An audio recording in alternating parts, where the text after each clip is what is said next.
জুবিন গাৰ্গৰ সমাধিস্থলীত হৈছে এক আচৰিত ঘটনা হয় মই এই ভিডিওটোৰ শেষলৈকে যেতিয়া আপোনালোকে চাব তেতিয়া গম পাব আচলতে যি ঘটনা আগতে কেতিয়াও হোৱা নাছিল এক নাভুত নাচুত ঘটনা সকলো আচৰিত হৈ পৰিছে জুবিন গাৰ্গৰ সমাধিস্থলীত হৈ যোৱা এই ঘটনাটো দেখা পায় সোণাপুৰত যেহেতু জুবিন গাৰ্গৰ সমাধিস্থলী পতা হৈছে আপোনালোকে গমেই পায় জুবিন গাৰ্গক শেষবাৰৰ বাবে সোণাপুৰত লৈ যোৱা হৈছিল সোণাপুৰত লৈ যায় জুবিন গাৰ্গৰ অন্ত্যেষ্টিক্ৰিয়া সম্পন্ন কৰা হৈছিল আৰু সেই সমাধিস্থলীত এতিয়া এনে এক আচৰিত কাণ্ড হ'ব ধৰিছে সেই কাণ্ড দেখি কিন্তু এতিয়া সকলোৱে হতবাক হৈ পৰিছে বৰ্তমান সময়খিনিত লগতে এটা খুব ভাল খবৰ আপোনালোকে গমেই পায় জুবিন গাৰ্গৰ যিকেজন যিকেজনক অভিযুক্ত হিচাপে আমি সকলোৱে জানিছিলো যে সিদ্ধাৰ্থ শৰ্মা লগতে শেখৰ গোস্বামী তেওঁলোককো আৰক্ষীয়ে ইতিমধ্যে গ্ৰেপ্তাৰ কৰিছে দিল্লীত তেওঁলোকক গ্ৰেপ্তাৰ কৰা হৈছে তেওঁলোকে বিভিন্ন ঠাইত পলাই ফুৰিবৰ কাৰণে চেষ্টা কৰিছিল আৰু সেই ফটো কেইখন দেখাৰ পাছত সকলোৰ এতিয়া মনত অলপমান হকা আহিছে মই আপোনালোকক জনাম যে সেই সমাধিস্থলীত কি হৈছে কি এনেকুৱা আচৰিত ঘটনা হৈছে আপোনালোক সকলোৱে হয়তো বহুতেই গমেই পাইছে আৰু যিসকলে গম পোৱা নাই তেওঁলোকে জানি আচৰিত হৈ পৰিব কেৱল হিন্দু মুছলিম বুলি নহয় সকলো মানুহৰ কাৰণে আচৰিত হ'ব লগা এটা ঘটনা আচৰিত হৈ পৰিছে গোটেই পৃথিৱীখন বৰ্তমান সময়ত জুবিন গাৰ্গৰ সেই সমাধিস্থলী দেখা পায় ভূপেন হাজৰিকাৰ সমাধিস্থলীটো চাগৈ সেইদৰে সমাগম হোৱা নাছিল সেইদৰে চাগে আচৰিত ঘটনা হোৱা নাছিল যি বৰ্তমান হৈ পৰিছে জুবিন গাৰ্গৰ সমাধিস্থলীৰ সোণাপুৰৰ সেই স্থানত বৰ্তমান সময়খিনিত আৰু এতিয়া যি নিয়ম সেই নিয়মৰ মাজেৰে আৰক্ষীবোৰ তেওঁলোকে যি আইনী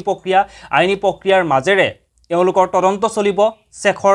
শেখৰ গোস্বামী হওক তাৰ লগতে জুবিন গাৰ্গৰ যিজন মেনেজাৰ সিদ্ধাৰ্থ শৰ্মা তাৰ লগত যি মহন্ত আপোনালোকে গমেই পায় শ্যামকানু মহন্ত তেওঁলোকক আৰক্ষীয়ে সোধপোছ কৰিছে তেওঁলোকে এতিয়া আৰক্ষীৰ জিম্মাতে আছে গতিকে আইনী প্ৰক্ৰিয়াৰ মাজেৰে তেওঁলোকে যেনেকুৱা ধৰণৰ শাস্তি পাব লাগে সেয়া শাস্তি সকলোৱে তেওঁলোকে যেনেকৈ নহওক পাব তেওঁলোকে যিকোনো প্ৰকাৰে যদি আমি চাবলৈ যাওঁ তেওঁলোক সম্পূৰ্ণৰূপে দোষী হৈয়ে আছে যদি তেওঁলোকক আইনী প্ৰক্ৰিয়াৰ মাজেৰে তেওঁলোক ক'ৰবাত বাচি যায় তেতিয়াহ'লে ৰাইজে তেওঁলোকক কিন্তু একফালৰ পৰা শেষ কৰি দিব সেয়া আপোনালোকে সকলোৱে গম পায় কাৰণ ৰাইজ এইখিনি সময়ত ক্ষোভিত হৈ আছে তেওঁলোকৰ ওপৰত গতিকে আইনৰ ওপৰত সকলোৱে আশ্বাস ৰাখিছে যে আইনে তেওঁলোকক যি কঠোৰতকৈ কঠোৰ শাস্তি কাৰণ জুবিন গাৰ্গৰ দৰে এজন মানুহক তেওঁলোকৰ হেমাহিৰ কাৰণে অসমবাসীয়ে হেৰুৱাব লগা হ'ল গতিকে আইনে তেওঁলোকক কঠোৰতকৈ কঠোৰ শাস্তি দিবই চৰকাৰখনে যিমান পাৰে কঠোৰ হৈ তেওঁলোকে গোটেই জীৱন উপলব্ধি কৰিব পৰাকৈ তেওঁলোকক তেনেধৰণৰ শাস্তি দিব বুলি এতিয়া সকলোৱে চৰকাৰখনৰ ওপৰত আইনৰ ওপৰত আশ্বাস ৰাখিছে বৰ্তমান সময়খিনিত কিন্তু আপোনালোকক জনাব বিচাৰিছোঁ যে যি সমাধিস্থলীৰ ঘটনা সমাধিস্থলীত বৰ্তমান হৈ পৰিছে এক মন্দিৰ সদৃশ পৰিৱেশ কি হিন্দু কি মুছলমান প্ৰত্যেকজন হিন্দু ব্যক্তিও গৈছে তাত গৈ চাকি জ্বলাইছে এনে সাধাৰণতে সমাধিস্থলীত যেতিয়া এজন মানুহ তাতে অন্ত্যেষ্টিক্ৰিয়া সম্পন্ন কৰি অহা হয় তাৰপিছত সেই ঠাই নিমাও হৈ থাকে মানুহবোৰ কিছু নাযায় সেই ঠাইত কিন্তু জুবিন গাৰ্গৰ অন্ত্যেষ্টিক্ৰিয়া সম্পন্ন হোৱাৰ পিছতো কিন্তু সেই ঠাইত প্ৰতিটো সময়তে বহু অনুৰাগীয়ে ভিৰ কৰি আছে বহু অনুৰাগীয়ে গৈ তাতে ধূপ চাকি জ্বলাই আছে কেৱল হিন্দু মানুহ বুলি নহয় মুছলমান সম্প্ৰদায়ৰ মানুহ গৈও সেই ঠাইত বৰ্তমান কিন্তু চাকি জ্বলাইছে তেওঁলোকে চাকি জ্বলাই জুবিন গাৰ্গৰ ওচৰত তেওঁলোকে গৈ সেৱা লৈছে তেওঁ ভগৱান হিচাপত এতিয়া মনা আৰম্ভ কৰিছে জুবিন গাৰ্গৰ সমাধিস্থলীৰ সেই ঠাইখিনি বৰ্তমান হৈ পৰিছে এক মন্দিৰ সদৃশ পৰিৱেশ যি হয়তো আপোনালোকে কেতিয়াও আমাৰ এই অসমখনত আগতে হয়তো আপোনালোকে কেতিয়াও তেনে এক পৰিৱেশ দেখা পোৱা নাছিল এতিয়া নতুনকৈ সেই পৰিৱেশৰ সূচনা হৈছে এক মন্দিৰ সদৃশ পৰিৱেশ হৈ পৰিছে গতিকে ইয়াৰ পৰা আপোনালোকে অনুমান কৰি ল'ব পাৰে যে কণ্ঠশিল্পী জুবিন গাৰ্গক কিদৰে মানুহে ভাল পাইছিল কিদৰে মানুহে